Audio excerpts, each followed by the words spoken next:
उसमें बोई गई फसलें 3 दिन बाद ही तैयार होंगी, इसलिए अभी धैर्य रखना होगा। मेरे पास अब भी 8 भूत पत्थर बचे थे, जो काफी नहीं थे। थोड़ा सोचने के बाद मैंने तय किया कि अब सक्रिय रूप से आगे बढ़ना चाहिए। मैंने इशारा किया कि लंगड़ा बंदर मेरे पीछे आए। बचे हुए भूत पत्थरों को कपड़ों में डालकर मैं स्टेशन से निकल गया और गाड़ी खींचते हुए वीरान मैदान के गहरे हिस्से की ओर चल पड़ा। करीब 1 घंटे बाद मैं एक सुनसान निर्जन इलाके में पहुंचा। मैंने भूत चर्म नक्शा निकाला और अपनी स्थिति देखी। यही ठीक है। मैंने धीरे धीरे आंखें बंद की और कपड़ों से 3 भूत पत्थर निकालकर हवा में उछाल दिए। क्षण भर में वे भूत पत्थर सफेद पाउडर में बदल गए। फिर हवा में एक भूत आग की धुंधली सी छाया उभर आई। जैसे ही वह सफेद पाउडर उस छाया में समा गया, छाया धीरे धीरे ठोस होने लगी। मैंने जमीन से सूखी घास की एक मुट्ठी उठाई और उसे भी भीतर फेंक दिया। तभी वह छाया पूरी तरह ठोस होकर जमीन पर एक प्राचीन सी भूत आग में बदल गई। यह यंग मास्टर, बगल में खड़ा लंगड़ा बंदर, ये देखकर तेज तेज सांसें लेने लगा। उसकी आंखों में अविश्वास था। उसे याद था कि भूत आग बनाने के लिए बहुत सारी सामग्री चाहिए होती है, फिर भी उसके सामने मैं बस एक मुट्ठी सूखी घास फेंक कर इसे बना चुका था, और वह भी सिर्फ 3 भूत पत्थरों में, जबकि बाजार में एक भूत आग की कीमत लगभग 60 भूत पत्थर होती है। मैंने लंगड़े बंदर की उत्तेजना पर ध्यान नहीं दिया। मैंने अपनी उंगली मुंह में डालकर मसूड़े से थोड़ा सा खून निकाला और उसे भूत आग में टपका दिया। ये भी एक तरह की रक्त स्वीकृति थी। अब यह इलाका मेरा आधार बन चुका था। आज रात वापस नहीं जाना है। मैंने गाड़ी से शिकारी फंदे निकाले और जमीन पर रख दिए, फिर काम में लग गया। आज रात यही काम करेंगे, समझ गया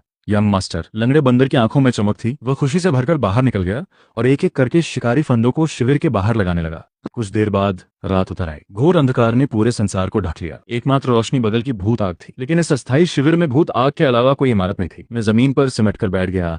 ठंड से चेहरा थोड़ा पीला पड़ गया था। आज रात सचमुच बहुत ठंड थी, लेकिन मेरी जेब में अब भी सिर्फ 3 भूत पत्थर बचे थे। मैं एक लकड़ी का घर बनाने के लिए 2 भूत पत्थर खर्च करना नहीं चाहता था, क्योंकि मुख्य शिविर वाली भूत आग बस एक रात ही चल सकती थी। ये 3 भूत पत्थर मेरे आखिरी सुरक्षा कुशन थे। लेकिन इसी समय मेरे हाथ की पीठ पर एक ठंडी सीली हुई बारिश की बूंद गिरी। मैं हल्का सा चौंका और सिर उठाकर ऊपर की काली स्याही जैसी अंधेरी रात को देखा। पल भर में ही बूंदाबांदी तेज बारिश में बदल गई और फिर कुछ ही क्षणों में बारिश और भी तेज हो गई। इस बार मैंने और देर नहीं की। तुरंत 2 भूत पत्थर निकालकर हवा में उछाल दिए। फिर तेजी से ठोस होकर एक लकड़ी के घर की छाया शिविर में उतर आई। लंगड़ा बंदर, अंदर आ जाओ। मैं लकड़ी के घर में घुसते हुए चिल्लाया, क्योंकि अगर सिर्फ ठंड और तेज हवा होती तो शायद हम सर्दी झेल लेते, लेकिन अब भारी बारिश भी शुरू हो चुकी थी। ऐसे में हम दोनों आज रात यहीं जमकर मर जाते। अगर आज रात कोई फायदा नहीं हुआ तो यह कोशिश पूरी तरह विफल मानी जाएगी। मैं लकड़ी के घर के दरवाजे पर खड़ा था और शिविर के भीतर बारिश में भीगती उन रस्सियों को चुपचाप देख रहा था। मैंने हल्की सी सांस छोड़ी। यंग मास्टर, लंगड़ा बंदर भाले को पकड़े असमंजस में खड़ा था। वो कुछ करना चाहता था, लेकिन उसकी कोई मदद नहीं बन पा रही थी। कोई बात नहीं, मैंने सिर हिलाया और धीरे से कहा, रास्ता निकल ही आएगा। जरूरत पड़ी